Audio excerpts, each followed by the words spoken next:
ಮುಡಾ ಹಗರಣದ ಸುಳಿಯಲ್ಲಿ ಸಿಲುಕಿರುವಂತಹ CM ಸಿದ್ದರಾಮಯ್ಯಗೆ high court ಮಹಾ ಆಘಾತವನ್ನೇ ನೀಡಿದೆ. ರಾಜ್ಯಪಾಲರ ಕ್ರಮದಲ್ಲಿ ಯಾವುದೇ ತಪ್ಪು ಕಂಡಿಲ್ಲ ಎಂದಿರುವಂತಹ ಹೈಕೋರ್ಟ್ ಸಿಎಂ ಅರ್ಜಿಯನ್ನ ವಜಾಗೊಳಿಸಿದ್ದಾರೆ. ಹಾಗಾಗಿ ಸಿದ್ದರಾಮಯ್ಯಗೆ ತನಿಖೆಯ ಟೆನ್ಷನ್ ಕಾಡ್ತಾ ಇದೆ. ಹಾಗಿದ್ರೆ ನಿನ್ನೆ ಕೋರ್ಟ್ ಆದೇಶದಲ್ಲಿ ಏನಿದೆ, ಸಿದ್ದರಾಮಯ್ಯ ಹೇಳಿದ್ದೇನು, ಇನ್ ಡೀಟೇಲ್ ಆಗಿ ನೋಡೋಣ. ಸಿದ್ದರಾಮಯ್ಯಗೆ ಮುಡಾ ಸಂಕಷ್ಟ, ತನಿಖೆಯದ್ದೇ ಚಿಂತೆ.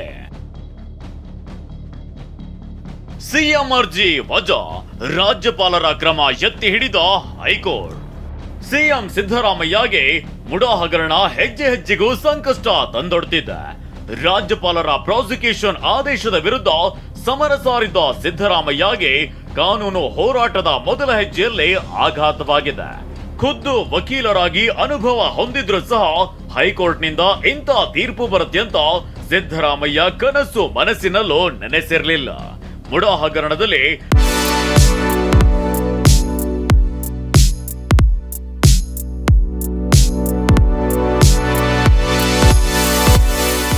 ಗವರ್ನರ್ ಕ್ರಮವನ್ನ ಪ್ರಶ್ನಿಸಿ ಸಿಎಂ ಹಾಕಿದ್ದ ಅರ್ಜಿಯನ್ನೇ ಹೈಕೋರ್ಟ್ ವಜಾ ಮಾಡಿದೆ. ಗವರ್ನರ್ ಕ್ರಮ ಸರಿಯಾಗಿದೆ ಅಂತ ರಾಜ್ಯಪಾಲರ ನಿರ್ಧಾರವನ್ನೇ ಹೈಕೋರ್ಟ್ ಮಾನ್ಯ ಮಾಡಿದೆ.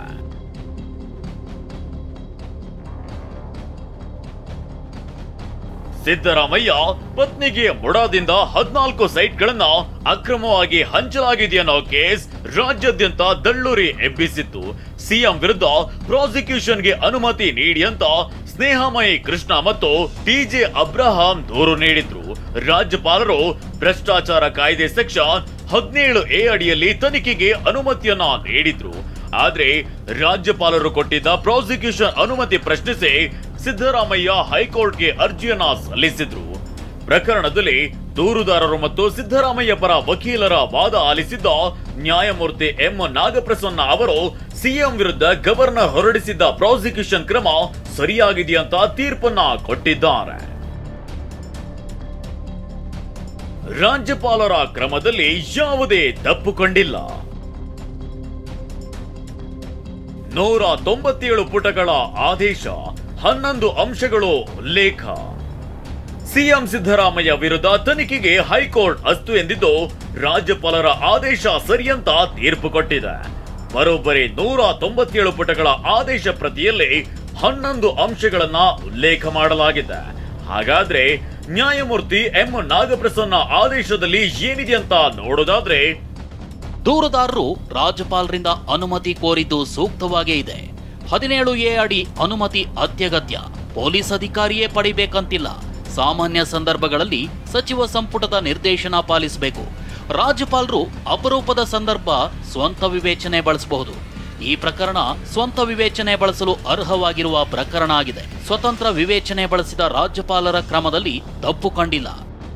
ಹೀಗೆ ಆದೇಶ ನೀಡಿದ ನ್ಯಾಯಮೂರ್ತಿ ಎಂ ನಾಗಪ್ರಸನ್ನ ಅವರು ಪ್ರಕರಣದಲ್ಲಿ ಸಿದ್ದರಾಮಯ್ಯರ ಪತ್ನಿಯೇ ಫಲಾನುಭವಿಯಾಗಿದ್ದಾರೆ ಅಂದಿದ್ದಾರೆ.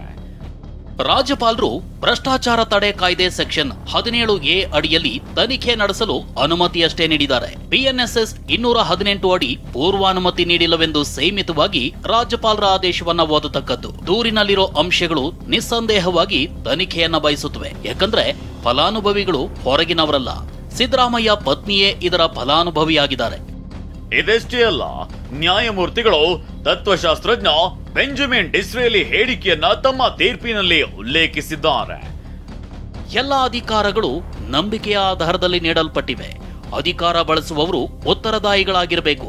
ಜನರಿಂದ ಅಧಿಕಾರ ಬಂದಿದೆ, ಅವರಿಗಾಗಿ ಮೀಸಲಿಡಬೇಕು ಅಂತ ತತ್ವಶಾಸ್ತ್ರಜ್ಞ ಬೆಂಜಮಿನ್ ಡಿಸ್ರೇಲಿ ಹೇಳಿಕೆಯನ್ನ ಉಲ್ಲೇಖಿಸಲಾಗಿದೆ. ಸರ್ಕಾರವೇ 50-50 ನಿವೇಶನ ಕಾನೂನು ಬಾಹಿರ ಅಂತ ರದ್ದುಪಡಿಸಿದೆ. ಹೀಗಾಗಿ ಸಿಎಂ ಪತ್ನಿಗೆ 50-50 ಅಡಿ 14 ನಿವೇಶನ ಹಂಚಿಕೆ ಬಗ್ಗೆ ತನಿಖೆ ಅಗತ್ಯವಿದೆ.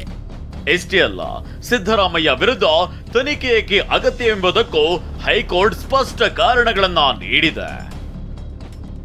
ಭ್ರಷ್ಟಾಚಾರ ತಡೆ ಕಾಯ್ದೆಯ ಸೆಕ್ಷನ್ 7C ಅಡಿ ಸಿದ್ದರಾಮಯ್ಯ ವಿರುದ್ಧ ಆರೋಪವಿದೆ. ಮುಡಾ ಪ್ರಕರಣದ ವಾಸ್ತವಾಂಶಗಳನ್ನ ಗಮನಿಸಿದ್ರೆ ಮೇಲ್ನೋಟಕ್ಕೆ ಸಿಎಂ ಕುಟುಂಬ ನ್ಯಾಯವಲ್ಲದ ಲಾಭ ಪಡೆದಿರೋದು ಸ್ಪಷ್ಟವಾಗಿದೆ. 40 ಕಿಲೋಮೀಟರ್ ದೂರದ ಜಮೀನು ಬಿಟ್ಕೊಟ್ಟು ಅದರ ಬದಲಿಗೆ ಮೈಸೂರಿನ ಹೃದಯ ಭಾಗದ ನಿವೇಶನಗಳನ್ನ ಪಡೆದಿದ್ದಾರೆ. ಸಾರ್ವಜನಿಕ ಸೇವಕ ತನ್ನ ಕುಟುಂಬದವರಿಗಾಗಿ ಪ್ರಭಾವ ಬಳಸಿರೋದಕ್ಕೆ ಇದು ಸಾಕು. ಪ್ರಭಾವ ಬಳಸಲು ಸಾರ್ವಜನಿಕ ಸೇವಕ ಯಾವುದೇ ಶಿಫಾರಸು ಅಥವಾ ಆದೇಶ ಮಾಡಬೇಕಿಲ್ಲ. ಪತ್ನಿಗೆ ಲಾಭವಾಗೋದರ ಹಿಂದೆ ನಿಸ್ಸಂದೇಹವಾಗಿ ಸಿದ್ದರಾಮಯ್ಯ ಇದ್ದಾರೆ. ಸಿದ್ದರಾಮಯ್ಯ ಅವರಿಗಿರುವ ಅಧಿಕಾರದ ಬಲದಿಂದಲೇ ಅವರ ಕುಟುಂಬ ಅನುಕೂಲ ಪಡೆದಿದೆ. ಅಚ್ಚರಿಯ ವಿಚಾರವೆಂದರೆ ಸಿಎಂ ಪತ್ನಿಗೆ 50-50 ಅನುಪಾತದಲ್ಲಿ ನಿವೇಶನ ಹಂಚಿಕೆಯಾದ ಬಳಿಕ ಈ ನಿಯಮವನ್ನೇ ರದ್ದುಪಡಿಸಲಾಗಿದೆ. ಸಾಮಾನ್ಯ ನಾಗರಿಕನಾಗಿದ್ರೆ ತನಿಖೆಗೆ ನಾಚುತ್ತಿರಲಿಲ್ಲ. ಮುಖ್ಯಮಂತ್ರಿ ದಿನಗೂಲಿಯವರು ಜನಸಾಮಾನ್ಯರ ನಾಯಕನಾಗಿ ತನಿಖೆಗೆ ಹಿಂಜರಿಯಬಾರದು. ಸಿದ್ದರಾಮಯ್ಯ ಕುಟುಂಬದ ವಿರುದ್ಧ 56 ಕೋಟಿಯ ಅಕ್ರಮ ಲಾಭ ಪಡೆದ ಆರೋಪ ಅನುಮಾನಗಳಿರುವಾಗ ತನಿಖೆ ಅತ್ಯಗತ್ಯವೆಂದು ಭಾವಿಸುತ್ತೇನೆ. ಹೀಗೆ ರಾಜ್ಯಪಾಲರ ಕ್ರಮ ಎತ್ತಿ ಹಿಡಿಯಲು ತನಿಖೆಯ ಅಗತ್ಯ ಬೇಕೆ ಎಂಬುದಕ್ಕೆ ಹೈಕೋರ್ಟ್ ಕಾರಣ ನೀಡಿದೆ. ಹೈಕೋರ್ಟ್ ಆದೇಶದಿಂದ ಸತ್ಯಕ್ಕೆ ಜಯ ಸಿಕ್ಕಿದೆ ಅಂತ ದೂರುದಾರ ಸ್ನೇಹಮಯಿ ಕೃಷ್ಣ ಹೇಳಿದ್ದಾರೆ. ನಾವೇನು ಆರೋಪ ಮಾಡಿದ್ವಿ, ಆರೋಪ ಪೂರ್ವಕವಾದ ಎಲ್ಲ ಸಾಕ್ಷ್ಯಗಳನ್ನು ಕೊಟ್ಟಿದ್ದರಿಂದ ವಿವರವಾಗಿ ಮಾನ್ಯ ನ್ಯಾಯಮೂರ್ತಿಗಳ ಗಮನಕ್ಕೆ ತಂದಿದ್ದರಿಂದ ಅವೆಲ್ಲವನ್ನು ಪರಿಗಣಿಸಿ ಮಾನ್ಯ ನ್ಯಾಯಾಲಯ ಇವತ್ತು ತೀರ್ಪನ್ನು ನೀಡಿದೆ. ಸೊ ಇದು ಒಂದು ಐತಿಹಾಸಿಕ ತೀರ್ಪು ಅಂತಲೇ ಹೇಳ್ಬೋದು. ಮತ್ತು ಮಾನ್ಯ ರಾಜ್ಯಪಾಲರು ಏನು ಅನುಮತಿ ಕೊಟ್ಟಿದ್ದಾರೆ ಅದು ಕಾನೂನುಬದ್ಧವಾಗಿದೆ ಅನ್ನೋದು ಕೂಡ ನಾವು ಗಮನಕ್ಕೆ ತಂದಿದ್ವಿ. ಸೊ ಇದನ್ನೆಲ್ಲ ಪರಿಗಣಿಸಿ ಮಾನ್ಯ ನ್ಯಾಯಾಲಯ ಇವತ್ತು ತೀರ್ಪನ್ನು ಕೊಟ್ಟಿದೆ. ಪ್ರಾಸಿಕ್ಯೂಷನ್ ಅಲ್ಲ, ಪ್ರಾಥಮಿಕ ತನಿಖೆಗೆ ಅನುಮತಿಯಿಂದ ಸಿಎಂ. ರಾಜ್ಯಪಾಲರ ಕ್ರಮವನ್ನ ಹೈಕೋರ್ಟ್ ಎತ್ತಿ ಹಿಡಿದಿದೆ. ಆದ್ರೆ ಸಿಎಂ ಸಿದ್ದರಾಮಯ್ಯ ಮಾತ್ರ ಹೈಕೋರ್ಟ್ ಪ್ರಾಸಿಕ್ಯೂಷನ್ಗೆ ಅನುಮತಿ ನೀಡಿಲ್ಲ, ಪ್ರಾಥಮಿಕ ತನಿಖೆಗೆ ಮಾತ್ರ ಅವಕಾಶ ಕೊಟ್ಟಿದೆ ಅಂತ ಅರ್ಥೈಸಿದ್ದಾರೆ. High court 17A ಸೀಮಿತಗೊಳಿಸಿ 19 PC ಆಕ್ಟ್ನ ರಾಜ್ಯಪಾಲರೇ ತಿರಸ್ಕರಿಸಿದ್ರು. ನ್ಯಾಯಾಲಯ 218 BNSS ಅದನ್ನು ಸಂಪೂರ್ಣ ತಿರಸ್ಕಾರ ಮಾಡಿದ್ದಾರೆ.